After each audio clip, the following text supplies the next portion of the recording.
छा वोंग सोल्हे के डैड की तस्वीर देखकर हैरान था। सोल्हे उन्हें बताती है कि उसके डैड वही ऑफिसर है जो फुल मून मर्डर केस पर काम कर रहे थे, जिनकी डेथ एक समन की वजह से हुई थी। छा वोंग कुछ नहीं कहता और सीधा घर चला जाता है। घर पे भी वो काफी ज्यादा परेशान था। अगले दिन सभी दोस्त छा वोंग की ऐसी हालत देखकर हैरान थे।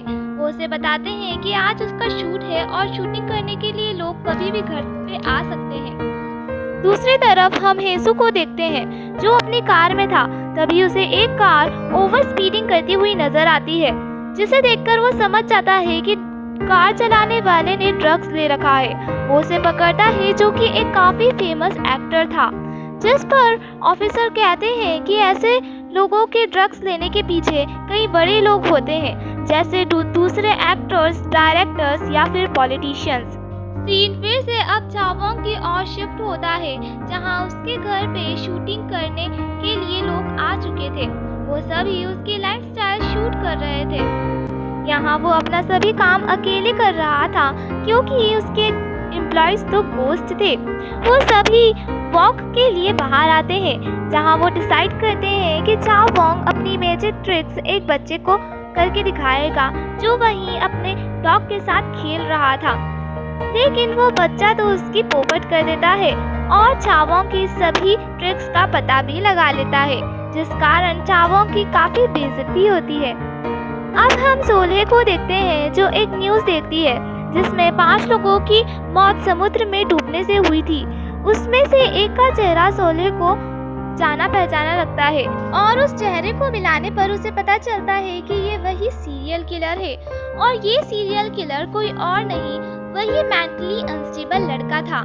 जिसके बाद वो उस विलेज में पहुंचती है जहां लेडी शमन और ये जी एक रिचुअल कर रहे थे पानी के देवता से उन 5 लोगों की आत्मा की शांति के लिए।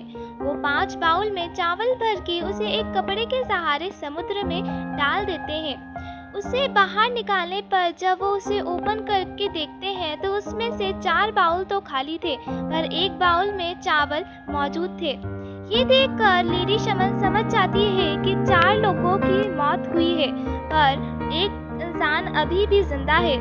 उन्हें चिंता होती है क्योंकि 10 साल पहले उस बुरी आत्मा को बंद करके इसे समुद्र में फेंका गया था। अब हम उस सीरियल किलर को देखते हैं जो कि शहर में था, और जब वो सोल्हे को देखता है तो उसके सर की ब्राइट लाइट देखकर वो समझ जाता है कि ये हेवन की प्योर सोल है, जिसे पाकर उसकी शक्तियाँ और बढ़ सकती है। वो उसका पीछा करने की कोशिश करता है, पर वो बस में बैठकर वहाँ से चली जाती है। वो हेसू के पास जाती है जहाँ हेसू उस पर अकेले विलेज जाने के लिए गुस्सा करता है और फिर वो उसका हाथ पकड़ उसे घर छोड़ के आने की बात करता है।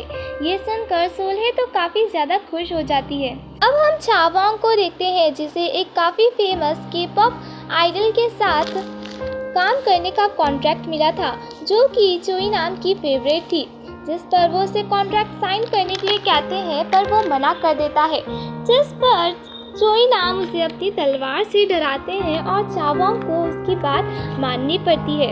तभी उसे बाहर से डॉग की आवाज़ आती है।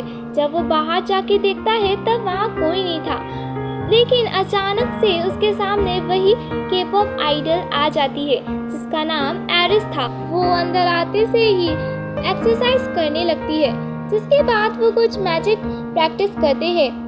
मैजिक प्रैक्टिस खत्म होने के बाद वो उसे कॉफ़ी पीने के लिए कहती है, जिस पर छा वोंग उसे मना कर देता है, पर वो उसके बैग में डाल देती है। छा वोंग एरिस को बाहर छोड़ने के लिए आता है।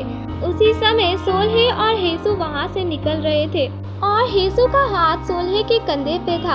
ये देखकर छा वोंग को बिल्कुल अच्छा नहीं लगता, जिसके बाद सोल्हे उसे एक मिसिंग डॉग की तस्वीर देखकर कहती है कि अगर वो उसे मिले तो वो उसे इन्फॉर्म कर दे, जिसकी फोटो देखते से ही उसे याद आ जाता है ये वही पार्क वाले बच्चे का डॉग है। और वो मन मन में कहता है अगर उसे मिला तब भी वो उसे नहीं बताएगा, और सोल्हे को जेलस करने के लिए वो एरिस को उसके घर छोड़ने चला जाता है, पर एरिस उसे बार बार टच करके इरिटेट कर रही थी, जिस कारण वो उसे रास्ते में ही छोड़कर चले जाता है। जिसके बाद एरिस किसी को फोन लगा के कहती है कि चावोंग को फंसा पाना काफी ज्यादा मुश्किल है। अगले दिन चावोंग उस डॉग को देख लेता है लेकिन उसे इग्नोर करके चला जाता है, लेकिन वो डॉग उसका पीछा करते करते शो के वॉन तक पहुंच जाता है, जिससे उसे पता चल जाता है कि ये डॉग अब मर चुका है, पर वो उसे अभी भी इग्नोर करता है। ये देखकर तीनों गोस्ट उसकी बुराइयां करने लगते हैं, जिस कारण उसे सोल्हे को फोन करके डॉग के बारे में बताना पड़ता है, लेकिन वो कुछ कह पाता इससे पहले ही सोल्हे डॉग का नाम सुनते ही वहां आने के लिए कहकर फोन काट देती है। अब हम शो के डायरेक्टर को देखते हैं, जिन्हें एरिस कहीं नहीं मिल रही थी, जिसके लिए उन्हें दूसरी लड़की की ज़रूरत थी, लेकिन उनके कांटेक्ट में अभी कोई भी लड़की मौजूद नहीं थी। तभी वहां सोल्हे आ जाती है, जिसको देखकर डायरेक्टर उससे मदद मांगते हैं, पर चावोंग उन्हें कमरे से बाहर निकाल देता है, जिस पर सोल्हे कहती है कि वो उसकी मदद करने के लिए तैयार है, पर बदले में उसे भी उसकी मदद करनी होगी, जिस पर सभी गोस्ट सोचते हैं कि ये सही ही है क्योंकि वो उनका सीक्रेट अच्छी तरह जानती है। अब शो स्टार्ट होता है। ये एक लव स्टोरी थी, जहाँ एक लड़की अपने लवर से मिलने के लिए जाती है और अचानक से उसकी ड्रेस चेंज हो जाती है। वो हवा में उड़ने लगती है, पर हवा में उड़ते वक्त उसके पैनिक करने से वो नीचे गिरने लगती है, पर चावोंग उसे पकड़ लेता है। सभी को लगता है कि ये भी एक शो का हिस्सा है। इस सिचुएशन के बाद वो दोनों ही रूम में काफ़ी ज़्यादा ऑकवर्ड थे, जिसके बाद चावोंग उस डॉग को ढूंढने के लिए पार्किंग एरिया में जाता है, जहां उसे वो डॉग मिल जाता है, पर वो डॉग उसके हाथ से उसका बैग गिरा देता है, जिस बैग से वही कॉफ़ी का पाउच निकलता है जो उसे एरिस ने दिया था। सोल्हे बताती है कि ये डॉग पहले नोको टैक्स डिपार्टमेंट में था, तो हो सकता है कि इस कॉफ़ी में ज़रूर कुछ हो। वो उसे टेस्टिंग के लिए भेज देती है और उन्हें पता चलता है कि ये ड्रग्स है। वो सीसीटीवी कैमरा चेक करते हैं, जहां उन्हें पता चलता है कि एरिस ने ही उस डॉग का एक्सीडेंट कराया था। यहाँ हेसू उन्हें बताता है कि एरिस उस एक्टर के कांटेक्ट में भी थी, जिसे उन्हें कुछ दिन पहले ड्रग्स लेते हुए पकड़ा था। अब हम हेसू को देखते हैं, जो चावोंग को वार्न करता है सोल्हे से दूर रहने के लिए, क्योंकि वो जानता है कि उसके ग्रैंडपा वही शमन थे जिनकी वजह से सोल्हे के डैड की डेथ हुई थी। ये सुनकर चावोंग हैरान था, लेकिन वो कंट्रोल करते हुए उससे कहता है कि वो कोई नहीं है उसे ऑर्डर करने वाला, और उसे वहाँ से जाने के लिए कहता है, पर उसके जाने के बाद वो काफ़ी ज़्यादा परेशान था। सीन शिफ्ट होता है सोल्हे की ओर, जहां आर्यम की हेल्प से वो एरिस के मैनेजर को कहीं छिपते छिपाते जाते हुए देख लेती है। वो उसका पीछा करती है और उसे पता चल जाता है कि एरिस कहाँ छिपी है, लेकिन वो पुलिस को फ़ोन कर पाती है उससे पहले ही ये लोग उसे पकड़ लेते हैं। ये सब कुछ आर्यम भी देख लेती है, जिसके बाद वो तुरंत ही चावोंग को इस बारे में इन्फॉर्म करती है। वो सभी सोल्हे को मारने ही वाले थे, पर तभी वहाँ चावोंग की एंट्री होती है और उसका इंट्रोडक्शन पूछा जाने पर वो सभी से कहता है कि वो सोल्हे का पार्टनर है और सभी की धुलाई करने लगता है, पर असल में तो ये लड़ाइयाँ गोस्ट कर रहे थे, वो तो सिर्फ एक्शन कर रहा था। कुछ ही देर में वहाँ पुलिस भी आ जाती है और इन सभी गुंडे को और एरिस को पकड़ लेती है। चावोंग तो बिना कुछ करे ही काफी ज्यादा थक जाता है, जिसे सोल्हे नीचे गिरने से बचाती है।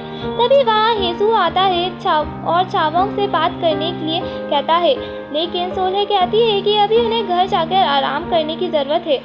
वो बहुत खुश थी क्योंकि चावोंग उसे बचाने आया था, पर चावोंग उससे कहता है कि वो तो वहाँ सिर्फ डॉग के लिए आया था। घर पहुँचने पर सोल्हे चावोंग के लिए दवाइयाँ ढूंढने लगती है। तभी उसे चावोंग के ग्रैंडपा की फ़ोटो मिलती है और वो काफ़ी ज़्यादा शॉक्ड थी। तभी चावोंग उसे पीछे से आवाज़ लगा के कहता है कि उसे दवाइयाँ मिल गई, लेकिन सोल्हे वहाँ से बिना कुछ कहे चली जाती है। चावोंग अपने ग्रैंडपा की तस्वीर देखता है, जिसके बाद उसे भी सब कुछ समझ में आ जाता है। अब हम येजी को देखते हैं, जिसके पास हेसू का जूनियर ली यंग रूल आता है, जिससे वो पहले भी मिल चुकी है। वो अपना फॉर्च्यून जानने आया था, लेकिन येजी की ग्रैंडमा घर पे नहीं थी। वो उसे वहाँ से जल्दी भगाना चाहती थी, इसलिए वो उससे कहती है कि वो एक लड़की से प्यार करता है और वो पैसों की भूखी है, उसे उससे दूर रहना चाहिए, नहीं तो वो पैसों के साथ साथ उसे भी खा जाती है और वहाँ से चली जाती है। जिसके जाने के बाद वो हंसते हुए कहता है, ये अच्छा तरीका है खुद को इंट्रोड्यूस करने का। येजे की ग्रैंडमा उसे चावोंग के लिए लंच देकर आने को कहती है और वो भी खुशी खुशी चली जाती है। पर चावोंग उसे बाहर जाने के लिए कहता है क्योंकि उसके घर खरीदने के लिए कुछ बायर्स आ रहे थे। ये सुनकर येजे कहती है कि वो तो यहाँ सिर्फ उसके लिए ही आई है, पर चावोंग कहता है इसी कारण वो यहाँ से जा रहा है। घर से बाहर निकलते वक्त येजे उन बायर्स को देख लेती है और उनके पास आकर कहती है कि जिस घर को वो खरीदने जा रहे हैं वो भूतिया घर है। पर उसकी बात ना मानकर वो लोग अंदर आते हैं और उन्हें घर काफ़ी ज़्यादा पसंद आता है। लेकिन जब कॉन्ट्रैक्ट साइन करने की बात आती है तभी सभी घोस्ट उन्हें वहाँ से डरा के भगा देते हैं, जिस पर चावोंग काफ़ी ज़्यादा गुस्सा करता है और उन सभी को अपने ग्रैंडपा और सोल्हे के डैड की स्टोरी सुनाता है। ये सुनकर सभी घोस्ट को भी उसकी बात माननी पड़ती है। अब हम चोई नाम को लेडी शमन के पास देखते हैं, जहां वो उन्हें बताते हैं कि उन्हें लगता है कि वो सोल्हे को काफ़ी पहले से जानते हैं, लगभग 2000 साल पहले से, लेकिन उस समय तो वो इस दुनिया में भी नहीं थी। तब लेडी शमन उन्हें बताती है कि 10 साल पहले वाली बुरी आत्मा अब आज़ाद हो चुकी है और अब उन्हें सावधान रहने की ज़रूरत है। जिसके बाद वो सोल्हे से मिलने के लिए जाते हैं, पर सोल्हे उन्हें नहीं सुन सकती थी, जिस कारण वो लैपटॉप ओपन करते हैं, पर उन्हें लैपटॉप भी इस्तेमाल करना नहीं आता था। जिसके बाद वो आजम के पास जाते हैं और उससे टाइप करने के लिए कहते हैं, लेकिन वो काफ़ी ज़्यादा छोटी छोटी चीज़ें बता रहे थे, जिससे इरिटेट होकर आजम कहती है ये सभी चीज़ें तो उन्हें उसे बोल कर बतानी चाहिए और इसके लिए वो काफ़ी मेहनत करके एक डिवाइस बनाती है जिसमें गोस्ट की आवाज़ इंसानों को सुनाई दे सकती थी। अब हम पुलिस स्टेशन में चावोंग को देखते हैं, जहां वो इन्वेस्टिगेशन के लिए आया था, पर वहां भी वो सोल्हे को इग्नोर कर रहा था। जिस पर सोल्हे कहती है कि उसे नहीं लगता कि उसके ग्रैंडपा की तरफ से उसे माफ़ी मांगनी चाहिए, क्योंकि उनकी वजह से ही उसके डैड की डेथ हुई है। तब चावोंग कहता है कि अगर ऐसा ही था तो उसके डैड को उनके ग्रैंडपा के पास मदद मांगने आना ही नहीं चाहिए। सच्चाई जानने के लिए वो पुलिस चीफ के पास आती है, पर वो उसकी बात टालते हुए कहते हैं कि उन्हें ये सब भूल जाना चाहिए, क्योंकि उन्हें काफ़ी अच्छे से इन्वेस्टिगेशन करी थी। वापस घर आने पर उसे कुछ आवाज़ें सुनाई देती है और उसे वो डिवाइस मिलता है और ये सभी आवाज़ें गोस्ट की थी। चोई नाम उसे बताते हैं कि 10 साल पहले चावोंग के ग्रैंडपा ने उसके डैड के कहने पर उनकी मदद करी थी, लेकिन उस दिन पुलिस चीफ भी प्रमोशन की लालच में वहां आ गया था और उसकी गलती की वजह से उसके डैड की जान गई थी और शमन भी काफ़ी ज़्यादा घायल हो गए थे। लेकिन अपने गुनाहों को छुपाने के लिए उसने बहुत सारी जिंदगियां खराब कर दी। ये सुनकर सोल्हे बहुत रोने लगती है और ये बातें चोई नाम चावोंग को भी बता देते हैं कि उन्होंने सोल्हे को सारी बातें बता दी है। ये सुनकर चावोंग को सोल्हे की काफ़ी ज़्यादा फिक्र होती है और उस बच्चे के डॉग के कॉलर को देने के बहाने वो उसे बुलाता है। अब उस बच्चे के डॉग की आत्मा को भी शांति मिल चुकी थी। कुछ देर इधर उधर की बातें करने के बाद वो उससे माफ़ी मांगती है उसके ग्रैंडपा को इतना बुरा बोलने के लिए और उससे वादा करती है कि चाहे पूरी दुनिया उसके खिलाफ क्यों ना हो जाए, पर वो उसका साथ कभी नहीं छोड़ेगी। ये सुनकर चावोंग को भी काफ़ी खुशी होती है। अब वो दोनों ही काफ़ी ज़्यादा खुश थे और घर जा रहे थे, लेकिन किलर उन दोनों को देख लेता है और उनकी ब्राइट लाइट को देखकर समझ जाता है कि ये दोनों डिवाइन सोल है, जिससे उसे काफ़ी ज़्यादा शक्तियाँ मिल सकती है।